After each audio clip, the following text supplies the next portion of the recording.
Welcome to the Berkshires Gone By. History and folklore about the westernmost and most beautiful county in Massachusetts. I'm your host, Brooke. Daniel Brown was probably born in Boston and had lived for a time in Enfield, Connecticut. But he was looking for something different. Thankfully, he also knew a good opportunity when he saw one. His son, Thomas, had moved to Sandusfield, Massachusetts, the very first person of European descent to do so. A place that then was pretty much wilderness. Sandusfield was at the time called Housatonic Township No. 4. Daniel soon followed his son there, and found in that place a crossroads. There were very, very few roads in the Berkshires at all at that time, and Daniel knew that if people were going to pass through this area, chances were they'd be doing so along those routes. So, he decided this crossroads was the perfect place to build his home, which he was certain to add extra rooms for overnight guests to, and a tavern as well. Most of the actual building is said to probably have been done by his other son, Sanford. Daniel called this establishment the New Boston Inn, and opened it to the public in 1737, which makes it the first tavern in Berkshire County. Nearby, his own family members and new arrivals built their own homes, and the small village of New Boston was created. His prediction was spot on, and his business became the place to stop for travelers along those roads. His establishment stood near the Farmington River, which travelers for some time had to ford their way across, but it was soon spanned by the town's first bridge. The Brown family, which was rather large in number, had their hands in almost every early development of the new community, and their tavern became the place to meet for people to discuss any sort of business, from the sale of a horse to the construction of a church. This was a common unofficial function in early colonial taverns, as a tavern was often built before any other municipal building.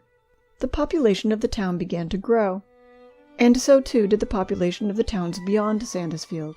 Enough people needed to travel along the two roads that stagecoaches started operating along those routes, and the obvious place to stop along the way was the New Boston Inn.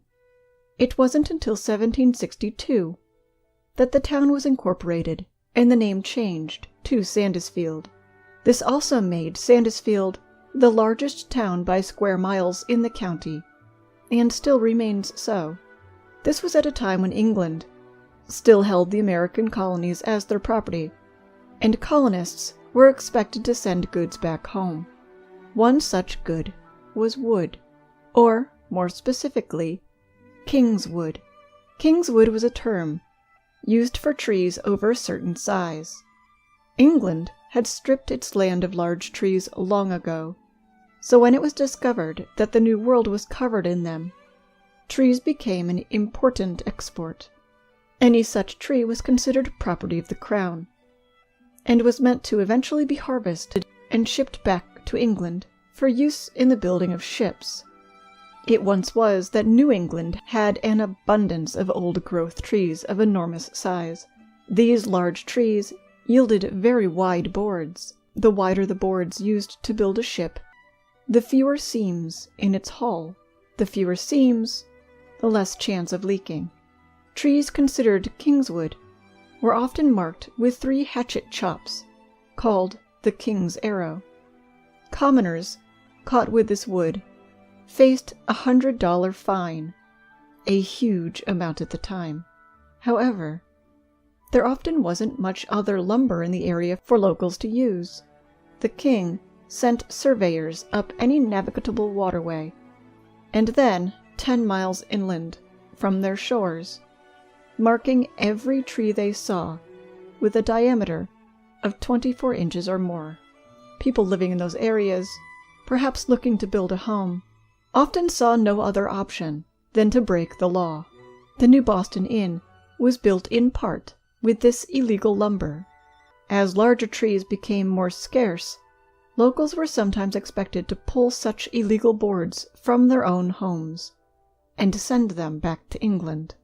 The New Boston Inn still retains its Kingswood.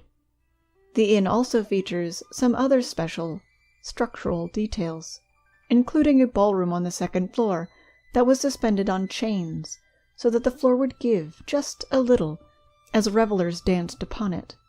Not only did the Brown family rebel against the English by using Kingswood, but once the American Revolution had begun, the New Boston Inn became a place where soldiers headed to battle stopped to train and rest, and those who were wounded were brought to be cared for. Some of those who didn't make it were no doubt buried in the small local cemetery nearby. With the end of the war came more freedom for commerce, and the town's population grew. Other than church, the tavern became the place to meet new people. At the height, the population of Sandusfield only reached about twice of what it is today, which is about 915. Time moved forward, as it tends to do, but business remained reliable, most of which still came from travelers, stopping in for food and a place to stay the night. There was a while when it was thought that the railroad might be coming through, but that plan never came to pass. The modes of transportation that brought people to town did, however. When coaches gave way to cars, people who once found it difficult to get anywhere distant suddenly discovered new freedom. All at once, a trip took only a fraction of the time, and roads that once seemed so far away were easy to reach. Going for a Sunday drive became the new craze, and the country roads, like those that passed the New Boston Inn, were popular ones to explore. The inn again was discovered by a whole new generation of people. When motorcycles became more common and roads were paved, the tavern became a perfect spot to stop for a rest while enjoying the twists and turns of the Berkshire roads. The food from the tavern kitchen began to earn high acclaim and delighted tourists and locals alike. Though the way people got around changed, the inn itself didn't. There were, of course, some upgrades to the kitchen and the tavern decor, but for the most part, the inn retains its colonial charm. And one thing that's remained the same for a long time is Harriet. Who's Harriet? Why, she's the ghost. Legend has it that in 1805, Harriet had just wed her true love, and that friends and family had all gathered in the ballroom of the New Boston Inn to celebrate the couple's future together. But one uninvited guest wasn't interested in their happiness. He wanted Harriet for his own, and felt jilted that she'd choose someone else. In his opinion, if he couldn't have her, no one could. So as Harriet passed him, there in the ballroom, he pulled out a pistol and shot. Harriet crumpled to the floor. Other guests set upon him, ripping the gun from his hand and pinning him down. Harriet was hurried to a nearby guest room, where she passed away. The shooter was confined, under the watchful eye of guests, until the next morning, when a hasty trial was held. It wasn't really a trial. There were so many witnesses, and he didn't claim innocence. It was just to make the guests feel like the hanging they performed just afterward was legal.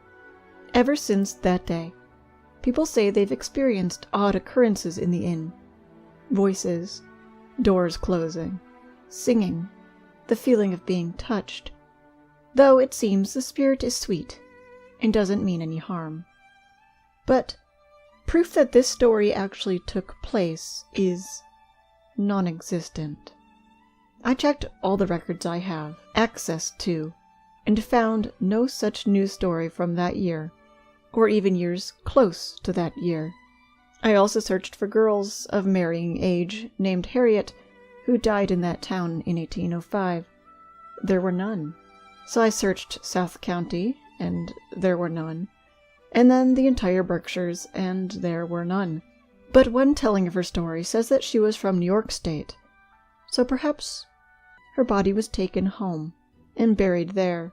Despite that possibility, the likelihood of this story not making the papers, town records, or books of the time would be slim. What has been recorded is little more than tall tale.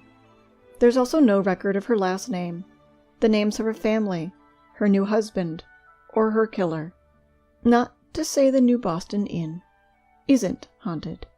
But if it's not the spirit of a new bride, killed just after her wedding, who could it be? Well, it's also said that Harriet isn't even the only ghost to wander this building. There might be as many as 4, one of which may even possibly be a small girl.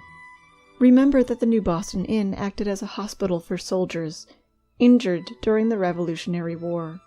There could be the ghost of one of these men that didn't make it. There could also be the spirit of one or more members of the Brown family.